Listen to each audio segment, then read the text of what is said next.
In southeast London, there's a public park with a reputation for being haunted. It's called the Lesnes Abbey Ruins. The monastery was founded by Richard de Lucci in 1178, supposedly to repent for his involvement in the murder of St. Thomas of Canterbury.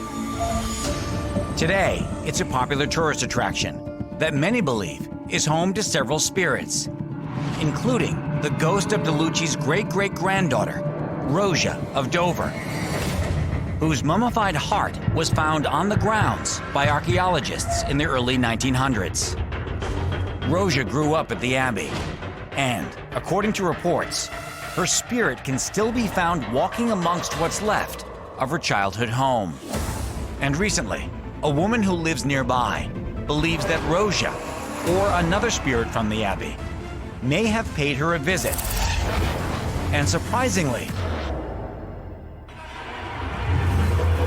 helped her take out the trash.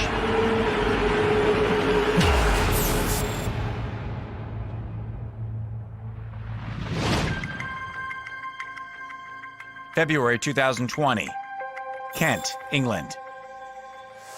One morning, Natasha Mason and her family noticed that their trash bin is across the street.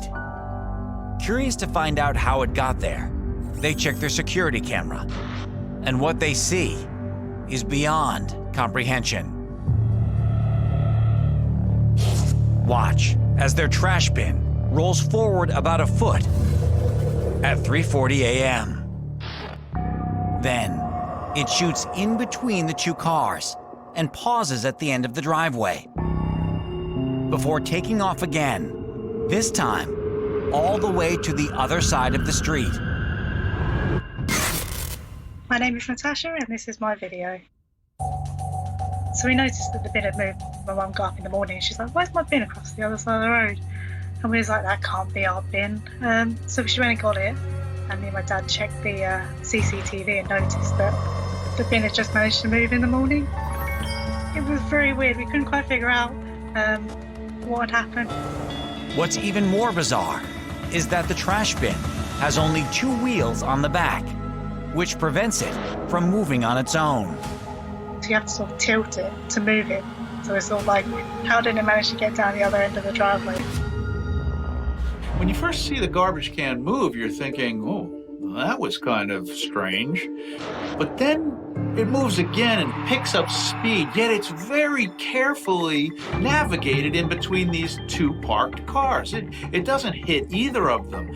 Whatever's moving, it seems to be conscious of the space that it has to move it in. And then once it gets beyond them, it sort of looks around, crosses over, and changes direction. This is not being manipulated by any wind. But if not wind, then what? Natasha suspects it has something to do with the notoriously haunted landmark just down the road, the Lesnes Abbey Ruins. I live in southeast London, Kent area. I'm not too far from the Abbey Ruins, where this was taken. The ruins are known to be haunted. They say that there's a young girl that wanders the ruins of the castle, as her heart was buried there, so she sort of stayed there. So maybe, who knows, it might have been one of those, just having a little wander around. The fact that there are ruins close by where a girl was left in there with her heart was buried in the ruins, I wouldn't be surprised if there is some connection to this place and the activity that's happening around this home. There is precedent for paranormal activity in this area.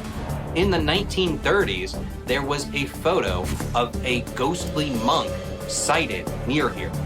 But even cooler than that was in 2016, video footage was captured of a seemingly ghostly child playing near rubbish bins. I can't think of any reason why a monk or a young girl would be interested in taking out the trash, but knowing that there's a local haunted site that is understood to be haunted and the types of spirits that are there are recognized and familiar to the community, when paranormal things happen in that community, even if it's something like a trash can being taken out, it makes sense for people to connect those two things. regardless of which spirit took out her trash. Natasha doesn't mind. Yeah, it's quite exciting. As long as it's just going to do nice things, I'm not too worried about it just yet. But she does have one small request. So we usually get our garbage collected on the Friday, so this was on the Saturday it happened. Whoever it was or wherever it was, it would have been handy if they'd done it on Friday instead.